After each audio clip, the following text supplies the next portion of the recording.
मेरे बच्चे को इंसाफ चाहिए और जो भी उसके गुनहगार हैं उनको सजा चाहिए। बस मैं बस यही कहूँगी सर कि मेरा बेटा ऐसा नहीं है, वो कभी ऐसे काम नहीं कर सकता। वो बहुत छोटा है, बहुत अपने तीन बहनों की जिम्मेदारी उठाता है। मेरी मांग यही है कि उन्हें मेरे बच्चे को इंसाफ चाहिए और जो भी उसके गुनहगार हैं उनको सजा चाहिए। बस इससे ज्यादा हम कुछ नहीं बोल सकते। क्यों मारा गया? आप आज ये सवाल आ रहा होगा कि आखिर आपके बेटे को क्यों टारगेट किया गया? मेरे बेटे का क्या कसूर था? मेरे बेटे को क्यों मारा गया? बस मेरे को इतना ही बोलना है, इससे ज्यादा कुछ नहीं बोलना। जो उसके गुनहगार हैं उनको सजा मिलना चाहिए। बस मैं बस यही कहूँगी सर कि मेरा बेटा ऐसा नहीं है, वो कभी ऐसे काम नहीं कर सकता। वो बहुत छोटा है, बहुत अपने तीन बहनों की जिम्मेदारी उठाता है। जब से उसके पापा न रह गए, जब से वो कपड़ा मार्केट में काम करता था, रात में आता था तो खाना खाता था, फिर न्यूज़पेपर डालने जाता था, फिर सुबह कपड़ा मार्केट जाता था। तो एक हमारे पड़ोसी भैया सब रहते करते थे, तो उन्होंने बताया कि यहाँ पे काम कर लो। गोविंद भैया के यहाँ का नाम नहीं उनका लिए, पर बोलते कि यहाँ पे काम कर लो तो तुमको अच्छा रहेगा। तो वो यहाँ से जाके वहाँ काम करने का एक दिन गया तो बोलते मम्मी अच्छा मैं काम कर लूंगा। बस वहाँ काम करने लगा, 2 साल काम करते उसको हुए। बाकी मेरा बच्चा कभी ऐसा नहीं करता। कभी आपको अगर ऐसा नहीं लग रहा कि मैं झूठ बोल रही तो आप अड़ोसी पड़ोसियों से जाके भी पूछ लो कि मेरा राज कैसा था। वो कभी ऐसा काम नहीं कर सकता था। एक चीज जनता ये भी आ रही है, जैसे हम भी देख रहे हैं आपका घर, आप बहुत कमजोर वर्ग से बिलोंग करें। कहा यह जा रहा है कि उसने 50,000 रुपए दिए अपने दोस्तों को, वहाँ भिजाया और ये सब करवाया। अब क्या इतने पैसे उसके पास रहते थे? कभी नहीं रहते थे भैया। मेरे को 10,000 महीने में कहीं 10,000 दिया, कभी 12,000 देता था। इससे आगे मेरे को कभी नहीं देता था। इतना ही हो पाता था। चाहे उसके ऑफिस में जाके और पूछ लो, पता कर लो कि वो क्या बोलते हैं। वो 50,000 रुपए कहाँ से पाएगा? बच्चियों को मैं पढ़ाई नहीं होता, मेरी बच्चियों की स्कूल जाके पता कर लो, उसके सर भी उनको पैसे के लिए फीस नहीं लेते थे। साल भर फ्री मेरी बच्चियों को पढ़ाया है। कमला नेहरू में पढ़ती थी, साल भर फ्री पढ़ाया। मेरे सर से जाके, बच्चियों के सर से जाके पूछ ताछ कर लो कि सही है कि गलत है। अब इससे आगे मैं क्या बोलूं। आपके हस्बैंड की 2020 11 मई को ऐसा हुआ था। मतलब राज पे ही पूरा उसके बाद से मेरा राज सब संभाला है। हम एक टाइम खाते थे और एक टाइम नहीं खाते थे, तब भी हम अपने बच्चों के साथ ऐसा रहा। मेरा बच्चा कभी ऐसा नहीं करा। मैं हाथ जोड़ के प्रार्थना यही करती हूँ कि मेरे बच्चे को बचा लो, उसको कुछ नहीं होना चाहिए। नहीं हम मर जाएंगे, हमारा कोई आगे पीछे नहीं है। ध्यान रखिए, ऐसा कुछ नहीं। ये इंदौर में हम अकेले रहते हैं, हमारा कोई आगे पीछे नहीं, बस वही बच्चा है हमारा, वही सब कुछ करता था। रात दिन मेहनत करा भैया, रात दिन मेहनत करा। यहाँ भी गोविंद भैया के पापा 4 बजे फोन लगा देते थे कि बेटा राज गाड़ी भरवाना है, तो मेरा राज 4 बजे उठ के गाड़ी भरवाने जाया करता था।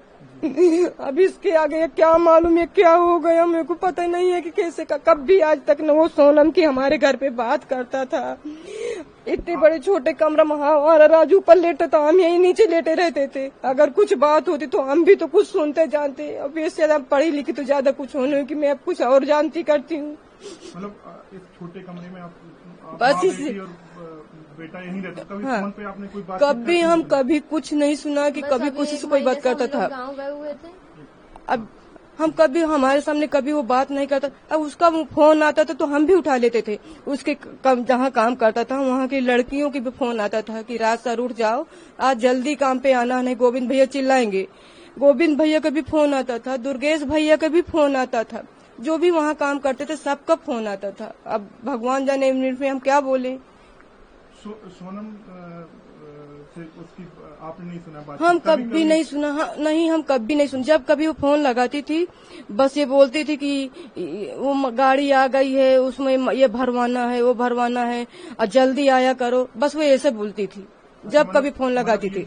बताया जा रहा है कि और कभी उन दोनों का कुछ रिलेशन था, ये हमें कुछ नहीं मालूम। भगवान किसकी कसम का है, कौन दे देवता जो सत्य का जो मानते करते हो हमको वहाँ लेकर के चाहा दे, हम उनकी कसम खा के बोलेंगे कि हम कभी ऐसा नहीं सुना, हमारा बच्चा कभी ऐसा नहीं करा। क्या मांग करेंगी? मैं मांग करती हूँ कि मेरे बच्चे को वापस दे, नहीं मेरी छोटी बच्ची की जान चली जाएगी भैया, उसकी हालत देखो। मैं बस यही प्रार्थना करती हूँ कि मेरा बच्चा वापस आ जाए। हम इतने दिन हो गए एक निवाला नहीं खाया, पानी पी पी के जी रहे, मेरी बच्ची की हालत खराब हो गई। आप सब कोई देख लो, और जो भी सुनते हो मैं उनकी भी हाथ पैर जोड़ती हूँ कि मेरे बच्चे को बचा लो। अब पानी प्रिय देखी है। आपका बेटा यहीं इंदौर में था, वो तो कहीं गया भी नहीं था? कहीं नहीं गया था भैया, वो तो घर पे ही था। हम गांव में थे, हम तो गांव में थे, पर सब बताते। मैं बोलती भैया हमारी नहीं मान तो आप ही चले जाओ, उनसे बातचीत करके आऊँ। गोविंद भैया खुद बताएं, उनके जो कहाँ काम करता था उनके वो भी बताएं कि मतलब ये रोज आता था। तो आप ये क्या लग रहा है, फंसाया जा रहा है क्या? फंसाया ही जा रहा है मेरे बच्चे को, और कुछ नहीं फंसाया। अब मैं ये तो नहीं जानती, अब हमें कहाँ मालूम कौन फंसा रहा, कौन क्या कर रहा। बस हम तो यही सुना कि जब वो न्यूज में देखा मोबाइल में, तब हमको पता चला, नहीं हमें तो कुछ पता ही नहीं था। मैं तो सोच रही थी मेरा बच्चा अस्पताल गया, उसकी तबीयत खराब थी तो अस्पताल गया, मुझे ये भी नहीं पता था कि उसको क्या हुआ। मेरी मांग यही है कि उनने इतना बड़ा अंजाम दिया, मिलके चारों पांचों ने मेरे बच्चे को इंसाफ चाहिए और उनको फांसी दी जाए, कड़ी सी कड़ी सजा दी जाए, और अभी भी पूछताछ जारी रखी जाए, और भी उनके पीछे कोई होए तो वो सामने आए।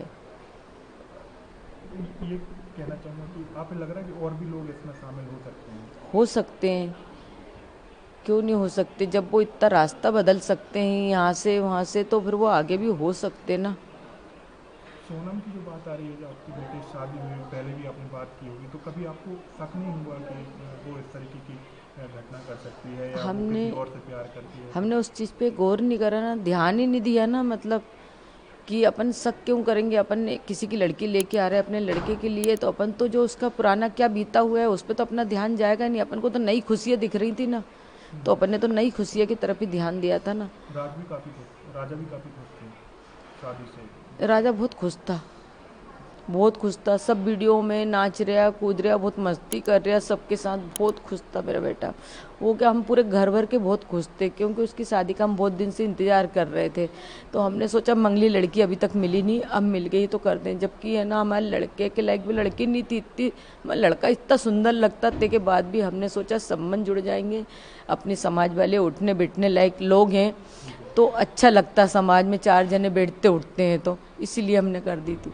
जब वो यहाँ से गए तो आपकी अंतिम क्या बात हुई थी राजा से? अंतिम बात मेरी बस यही हुई थी कि बेटा कहाँ तक पहुँच गए। तो उन्होंने बोला था कि मम्मी अभी रास्ता में हूँ। इसके बाद में उसने बोला था कि मैं एयरपोर्ट पहुँच गया हूँ। एयरपोर्ट के बाद उन्होंने फ़ोटो डाली थी, फ़ोटो में मेरे को चेन दिखी थी। तो मैंने बोला चेन क्यों पहन के जा रहे हैं, अपन परदेश जा रहे हैं। मेरे को है ना डर लगता राजा, ये कुछ चीज़ पहन के जाते हैं तो मालूम आजकल ऐसा होता है, गर्दन कट जाती बेटा जरा इसी चेन के पीछे, या तो कोई खींच के ले जाए तो अपन गिर जाएंगे। तो बोलता नहीं मम्मी अब मैं उतार के रख लूँगा, मेरे को सोनम ने बोला था। तो मैंने कि तूने क्यों पहनी सोनम के कहने में, तो बोले ठीक है फिर मैं उतार के बैग में रख लूँगा, उसने इतना मेरे से बोला था। आखिरी दिन जब वो जा रहे थे कहीं पर, तब भी बात हुई थी स्कूटी वगैरह किराए पे लेके तब? हाँ, जब भी बोला था। मैंने बोला आप किस चीज़ से घूमोगे, तो बोले हमने स्कूटी रेंज पे ली है 3 दिन 4 दिन के लिए, तो उससे घूमेंगे। तो उसके भाई ने हंसी में बोला कि स्कूटी क्यों ली, मोटरसाइकिल ले लेना था ना, सोनम चलाती तुम पीछे बैठते, बोले कि तो मजाक करते थे। तो बोले कि नहीं भैया स्कूटी इसलिए ली है कि अपना सामान रखा जाएगा, और मोटरसाइकिल पे सामान थोड़ी ना रखा पाएगा, उसने ये बोला था। फिर उसके बाद उनका फ़ोन लगना बंद हो गया था। फिर इसके बाद में जो नीचे की तरफ वो रात भर रुके थे, फिर जब ऊपर आ रहे थे ना तब मैंने फ़ोन लगाया था उनको, 1 के बाद ही लगाया था, 1:30 के पहले ही था शायद। तो मैंने बोला था कि तुम लोग कहाँ पे हो, तो बोले सोनम ने फ़ोन उठाया था, राजा का फ़ोन 22 तारीख से बंद था, तो सोनम ने फ़ोन उठाया था। तो मैंने बोला कहाँ पे हो, तो बोले मम्मी अभी तो हम चढ़ाई चल रहे हैं।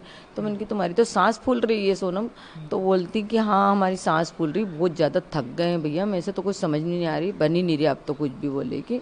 तो मैंने कहा तुम लोग क्या करने के लिए गए थे नीचे की तरफ, तो बोले झरना देखना था ना, बड़ा सा झरना था, बोले उसको देखने के लिए गए थे। तो मैंने बोला राजा कहाँ है, तो बोलती कि है ना आगे है, अभी मैं तुम्हारी बात कराती हूँ, बोले कि फिर इसके बाद में थोड़ी देर बाद सोनम ने बात कराई। मैंने सोनम से बोला कुछ खा पी लेना, व्रत है आज। तो उन्होंने बोला था कि ठीक है, अभी तो कुछ खाया नहीं। एक जगह कॉफ़ी मिली थी मम्मी, तो बहुत गंदी कॉफ़ी थी, तो मैंने फेंक दी थी, बोले कि और अब आगे देखते कुछ मिलता नहीं मिलता व्रत का। बोले ये तो मेरे से बहुत बार बोल रहे कुछ खा लो कुछ खा लो, मगर मैंने नहीं खाया कि नहीं, मेरे ये घूमने के चक्कर में मेरा व्रत खराब नहीं कर सकती।